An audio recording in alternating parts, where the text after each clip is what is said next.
మీ పిల్లలు ఫారెన్లో చదవాలనేది మీ కల? మీ కలను నిజం చేసే ఏకైక సంస్థ విదేశ్ కన్సల్ట్స్.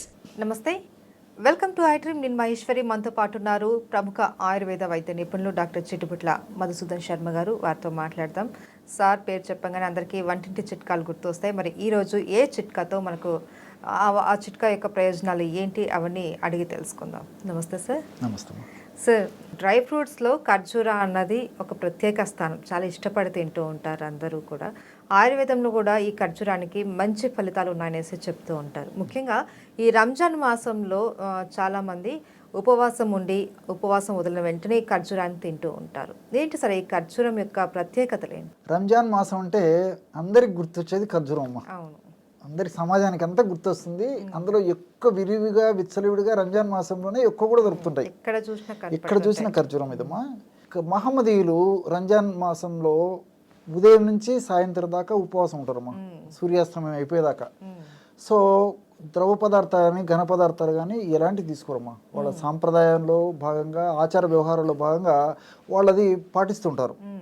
సో ఉదయం నుంచి రాత్రి వరకు, ఇన్ ది సెన్స్ పొద్దు గూకే వరకు ఎలాంటి ఆహారం తీసుకోకపోయేసరికి విపరీతమైన నీరసం వచ్చేస్తుందమ్మా. సో ఆ నీరసాన్ని తొలగించాలంటే, తక్షణం శక్తి రావాలంటే ఈ యొక్క ఖర్జూరాన్ని మించినటువంటి పండు కానీ ఇంకొక పదార్థం కానీ లేదంటే ఆశ్చర్యం కాదమ్మా. అందుకే సనాతన కాలం నుంచి కూడా ఒక సాంప్రదాయబద్ధంగా వస్తుందమ్మా ఇది. కాబట్టి మహమ్మదీయులు ఆ సాయంత్రం ఆ పొద్దు గూకిన తర్వాత ఖర్జూరం సేవించేటువంటి ఆచారం ఎక్కువ మందిలో ఉంటుందమ్మా. అంటే ఇమ్మీడియట్ శక్తి వస్తుంది. పొద్దున్నుంచి ఆ శక్తిని కోల్పోయి ఉంటారు, నీటి శాతం తగ్గిపోయి ఉంటుంది, చాలా నీరసం నిస్తరణ ఉండేటువంటి పరిస్థితులు ఉంటాయి. కాబట్టి ఎమర్జెన్సీగా వెంటనే శక్తి వచ్చేటువంటి పరిస్థితి. ఏ విధంగా అయితే మనకు శక్తిహీనమైపోయి నీరసించిపోయినప్పుడు నీళ్ళలో గ్లూకోజు, తర్వాత పంచదార, ఉప్పు కలిపి సేవించి తక్షణ శక్తి కోసం ఈ విధంగా వాడతాము. ఈ పద్ధతిలో సాయంత్రం పూట దానికంటే పవర్ఫుల్గా ఉండేటువంటి ఈ యొక్క ఖర్జూరాన్ని వాడతారమ్మా. కాబట్టి అంటే వాళ్ళు ఉదయం నుంచి సాయంత్రం దాకా ఎలాంటి పదార్థాలు సేవించడానికి తీసుకోరు. కాబట్టి తక్షణ శక్తి కోసం చాలా అద్భుతమైనటువంటి ఈ యొక్క పండు ఈ ఖర్జూరం పండమ్మా. కాబట్టి చాలా మంచిదమ్మా తక్షణ శక్తి కోసమే. రెండోది ఏంటంటే, ఇప్పుడు పరిశోధనలు కూడా తెలిసింది ఏంటంటే, తేనె తర్వాత ఫస్ట్ తేనెమ్మా. త్వరగా శక్తినిచ్చేటువంటి పదార్థాల్లో ఫస్ట్ తేనె. తేనె తర్వాత ఆ స్థానాన్ని పొందింది ఖర్జూరం. కాబట్టి అంటే ఎవరైనామా, అది ఆచార వ్యవహారాల్లో భాగంగా సంప్రదాయబద్ధంగా ఆ పద్ధతి వస్తుంది. కానీ ఎవరైనా తక్షణ శక్తి కోసం ఖర్జూరాన్ని వాడుకోవచ్చమ్మా. శక్తి రావాలంటే ఖర్జూరం వాడుకోవచ్చు. అయితే సార్, ఈ మధ్య కాలంలో మనం చూస్తూ ఉన్నాము, ఎక్కువగా ఈ ఖర్జూరాలు డిఫరెంట్ ఉంటాయి. ఒక్కొక్క చోటేమో డ్రైగా ఉంటాయి, ఒక చోటేమో ఒక పండులాగా ఉంటుంది, ఇంకొక చోటేమో కొద్దిగా ఏదో లిక్విడ్గా కనిపిస్తూ ఉంటుంది. అంటే ఆయిల్ ఏదో ముంచారా, లేకపోతే ఏదైనా బెల్లం పాకం అలా ఏదైనా వేసారా అన్నట్టు షైనీగా ఉంటుంది. అసలు ఎలాంటి ఖర్జూరం మనం తీసుకోవాలి? యాక్చువల్గా ఖర్జూరం గురించి బ్రీఫ్గా 2 మాటలు చెప్తాను చూడండి, అందరికీ ఉపయోగపడుతుంది. ఖర్జూరం పండ్లు మనకు ప్రజెంట్గా 2 విధాలుగా దొరుకుతున్నాయమ్మా. పండు ఖర్జూరము, ఎండు ఖర్జూరం అని. ఈ పండు ఖర్జూరాన్ని పిండ ఖర్జూరం అనేటువంటి పేరుతో పిలుస్తుంటారు. పిండ అంటే ముద్ద అనేటువంటి అర్థం, ముద్దలాగా ఉంటుంది కాబట్టి ఇంచుమించు పిండ ఖర్జూరం అని చెప్పేసి చెప్తుంటారమ్మా. సాంకేతికంగా మనం చాలా అభివృద్ధి సాధించాం కాబట్టి ఈ రోజుల్లో నిల్వ సదుపాయాలు కూడా బాగా పెరిగాయి కాబట్టి మనకు సంవత్సరం అంతా కూడా దొరికేటువంటి పరిస్థితి ఏర్పడుతుంది అనమాట ఇప్పుడు. సో పూర్వకాలం ఏంటంటే ఈ పద్ధతులు లేవు కాబట్టి ఆ ఖర్జూరం పచ్చిది లేదా ఇన్ ది సెన్స్ పండు ఖర్జూరం దొరికినప్పుడు వాడుకుంటూ, అది దొరకనప్పుడు ఎండు ఖర్జూరం వాడుకునేవాళ్ళు. ఎండిపోతే ఎండు ఖర్జూరం అమ్మా. ఇప్పుడు సాంకేతికంగా బాగా డెవలప్మెంట్స్ జరిగాయి కాబట్టి 2 మనకు దొరుకుతున్నాయి. పండు ఖర్జూరం పండు దొరుకుతుంది, ఎండు ఖర్జూరం పండు దొరుకుతుందమ్మా. 2 వాడుకోవచ్చు, ఏమ్మా ఇబ్బంది లేదు. కాబట్టి ఇక్కడ అపోహలు ఎక్కువ ఉన్నాయమ్మా. ఇప్పుడు మనం ఉదాహరణకి మార్కెట్కి వెళ్తామమ్మా, ఖర్జూరం పండు కనిపిస్తుంది, ముఖ్యంగా పచ్చిది పండు ఖర్జూరం చాలా షైనింగ్ ఉండి మెరుస్తూ ఉంటే మనకు దాని మీద ఆసక్తి ఉంటుంది, తినాలనిపిస్తుంటుంది, తీసుకెళ్లాలనిపిస్తుంది, ఇంటికి తీసుకెళ్లాలనిపిస్తుంది. కానీ మళ్ళీ లేనిపోయిన సందేహాలు, డౌట్స్ మెదడులో మెలిగిపోతుంటాయమ్మా. అందులో ఏదన్నా ఎక్కడన్నా మనం వినింటాము, అది వాస్తవం అనుకొని మెదడులో అనేక సందేహాలు మెదులుతుంటాయమ్మా. అదేదో బెల్లంలో ముంచి తీసుకొచ్చినారనో, లేకపోతే ఏదైనా ఆయిల్ కలిపేసి ఆ విధంగా తీసుకొచ్చి అమ్ముతున్నారని చెప్పేసి, ఇవన్నీ వాస్తవానికి చాలా దూరమైనటువంటి విషయాలమ్మా, అసత్యాలు అని చెప్పేసి చెప్పుకోవచ్చు.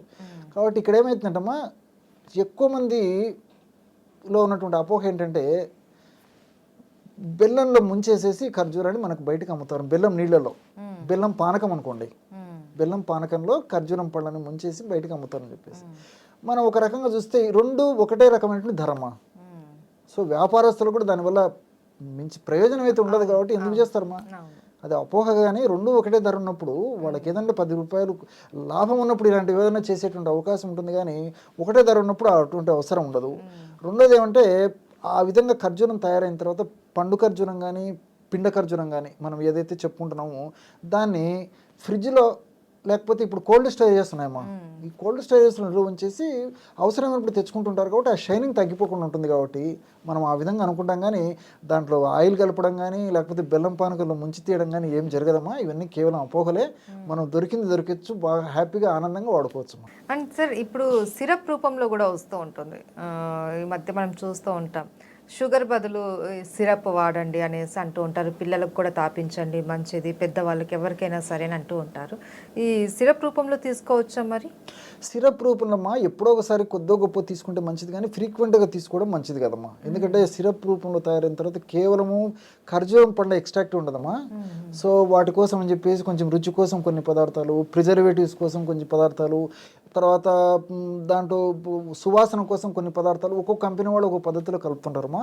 కాబట్టి ఈ డేట్స్ సిరప్ ఎప్పుడో ఒకసారి కొద్దో గొప్ప అవసరాన్ని బట్టి వాడుకోవచ్చు, కానీ తరచుగా మాత్రం ఆ డేట్ సిరప్ పిల్లలు కానీ పెద్దలు కానీ వాడడం మంచిది కదమ్మా. షుగర్ ప్లేస్లో ఖర్జూరం వాడుతూ ఉంటారు అనేసి అంటూ ఉంటారు, అది ఎంతవరకు నిజం? అలా తీసుకోవచ్చా? మంచిదమ్మా, మంచిదమ్మా. మీరు చాలా మంచి ప్రశ్న అడిగారు. ఈ రోజుల్లో చాలామందికి తెలియదు, కానీ మనకు ఖర్జూరం బాగా అవైలబుల్ ఉంది కాబట్టి ఖర్జూరం వాడుకోవడం మంచిదమ్మా. షుగరు బెల్లంతో పోల్చుకుంటే ఖర్జూరం చాలా చాలా మంచిది, ఆరోగ్యదాయని, పోషకదాయనమ్మా. సో ఈ షుగరు బెల్లం ఇలాంటి వాడుకోవడం వల్ల చిన్నపిల్లలు మరి పెద్దవాళ్ళకు కూడా రకరకాలైన సమస్యలు వస్తాయమ్మా. ఈ పంటికి సంబంధించినటువంటి సమస్యలు, తర్వాత ఈ చిగుళ్ళకు సంబంధించినటువంటి సమస్యలు, తర్వాత ఈ గొంతుకు సంబంధించినటువంటి సమస్యలు, ఇలాంటి అనేక రకాలైనటువంటి సమస్యలు, ఇన్ఫెక్షన్స్ ఇలాంటివన్నీ వస్తాయమ్మా. దీంతోపాటు ఈ శ్లేష్మ సమస్యలు, కఫ సమస్యలు ఇలాంటివన్నీ కలుగుతుంటాయమ్మా. కాబట్టి వాటికి ప్రత్యామ్నాయంగా అందులో ఇంకోటి ఏంటంటే ఈ యొక్క ముఖ్యంగా ఈ పంచదార ఇలాంటివి వాడుకోవడం వల్ల బాడీ రెసిస్టెన్స్ పవర్ తగ్గిపోతుందమ్మా. కాబట్టి అలాంటి ప్లేసెస్లో వాటి బదులు ఈ ఖర్జూరాన్ని వాడుకోవడం వల్ల బాడీ రెసిస్టెన్స్ పవర్ పెరుగుతుంది. తర్వాత ఈ సైడ్ ఎఫెక్ట్స్ ఉండవు, రుచికరంగా ఉంటుంది, ఎక్కువ రోజులు వాడినా ప్రాబ్లం ఉండదు, మనకు చీప్ ధరలోనే దొరుకుతుంది.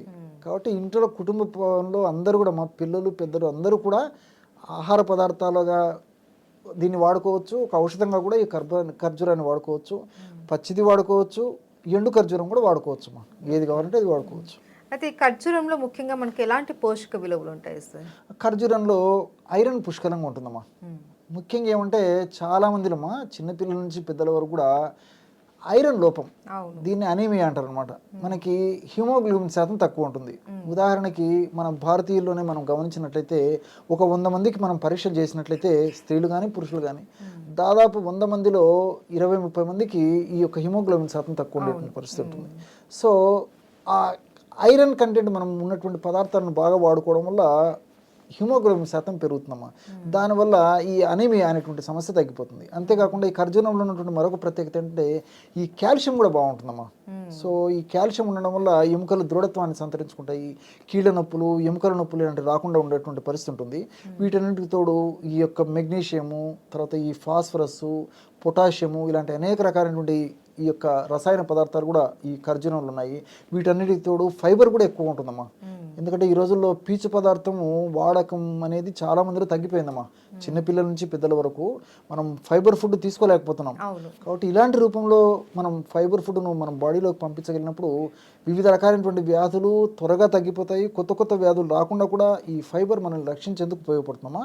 కాబట్టి ఖర్జూరం ఏ పద్ధతిలో మనం ఆలోచన చేసుకున్నప్పటికీ అన్ని రకాలుగా మేలు చేకూర్చేటువంటి ప్రకృతి ప్రసాదించిన పండే కాబట్టి క్షేమదాయకంగా వాడుకోవచ్చమ్మా. ఇక్కడ మరొక విషయం కూడా ఈ సందర్భం నాకు గుర్తొస్తుందమ్మా. అందరూ వాడుకోదగ్గ ఔషధం పండు అనేసరికి మీకే సందేహం వచ్చి ఉంటుంది. మరి ఈ మధ్య కాలంలో షుగర్ వ్యాధిగ్రస్తులు ఎక్కువ అవుతున్నారు సార్, వాళ్ళు కూడా వాడుకోవచ్చా వాడకూడదు అని చెప్పేసి చాలా మంచి ప్రశ్నమా, చాలామందికి ఉపయోగపడే ప్రశ్న ఇది కూడా. కాబట్టి ఈ షుగర్ వ్యాధిగ్రస్తులైతేమా ఎండు ఖర్జూరాన్ని కొద్దో గొప్ప కొద్ది ప్రమాణంలో 1 లేదా 2 వరకు వాడుకోవచ్చుమా. అది కూడా ఎందుకు అని చెప్పేసి మళ్ళీ మీకు ప్రశ్న వస్తుంది. ఎందుకంటే ఎండు ఖర్జూరంకాయ ఎండిపోయి ఉంటుంది కాబట్టి తీసుకున్న తర్వాత కూడా త్వరగా జీర్ణం కాదు కాబట్టి త్వరగా షుగర్ కింద మారకుండా షుగర్ ఆ రక్తంలో కలవకుండా ఉంటుందమ్మా. కాబట్టి 1-2 వరకు వాడుకోవచ్చు కానీ ఎక్కువ మాత్రం వాడుకోకూడదమ్మా. షుగర్ వ్యాధిగ్రస్తులు కాకుండా అట్లే ఎక్కువ వెయిట్ ఉన్నటువంటి వాళ్ళు కాకుండా మిగతా వాళ్ళందరూ కూడా రోజుకి వాళ్ళ యొక్క వయస్సును బట్టి శరీర తత్వాన్ని బట్టి వాళ్ళు చేసేటువంటి పనిని బట్టి 10-15 ఖర్జూరం కాయలు కూడా తినొచ్చమ్మా. చాలా మందికి తెలియదు.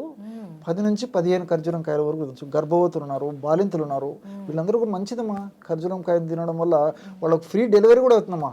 ఈ సందర్భంలో గుర్తొస్తుంది కాబట్టి నేను చెప్తున్నాను. ఎందుకంటే నెలలు నిండిన తర్వాత ఆక్సిటోసిన్ అనేటువంటి పదార్థము ఇది కెమికల్ అవసరం అమ్మా.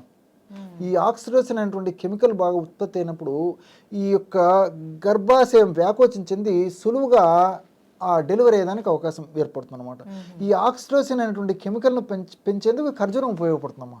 కాబట్టి గర్భవతులు మొదటి నుంచి ఖర్జూరాన్ని తరచుగా ఎక్కువగా వాడుకుంటడం వల్ల వీళ్ళకి ఈజీగా డెలివరీ అయిపోతుందమ్మా. ఈ రోజుల్లో చాలా మందికి ఈజీగా డెలివరీ కావడం చాలా కష్టంగా ఉందన్నమాట. సో ఈజీగా డెలివరీ అయ్యేందుకు ఈ ఖర్జూరాన్ని ఈ పద్ధతిలో వాడుకోవడం వల్ల ఆ ప్రసవ సమయానికంతా ఆక్సిటోసిన్ బాగా ఉత్పత్తి చేసేసి ఈజీగా గర్భాశయం బాగా వ్యాకోచం చెంది ఈజీగా డెలివరీ అయ్యేదానికి ఉపయోగపడుతుంది. కాబట్టి ఆ పద్ధతిలో వాడుకోవచ్చమ్మా.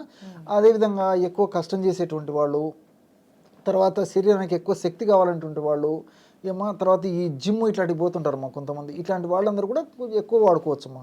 సర్వసాధారణంగా అంటే మాత్రం జనరల్గా వాడుకునే దానికైతే మ్యాక్సిమం 3-7 వరకు వాడుకోవచ్చమ్మా.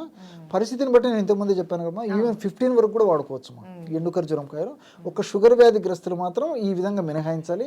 వీళ్ళలో కూడా HbA1c అనేటువంటి టెస్ట్లో ఈ యొక్క శాతం మరీ ఎక్కువగా ఉంటే కొన్నాళ్ల పాటు ఆఫ్ చేసేయాలమ్మా, వాడకూడదమ్మా. HbA1c కొంచెం నార్మల్ స్టేజ్కి వచ్చినా లేకపోతే కొంచెం అబోవ్ యావరేజ్ ఉన్నప్పుడైతే ఇది వాడుకోవచ్చమ్మా. ఇబ్బందులు ఈ అందరూ ప్రతి ఒక్కరూ ముఖ్యంగా షుగర్ వ్యాధిగ్రస్తులు తెలుసుకోవాలమ్మా. Thank you so much sir.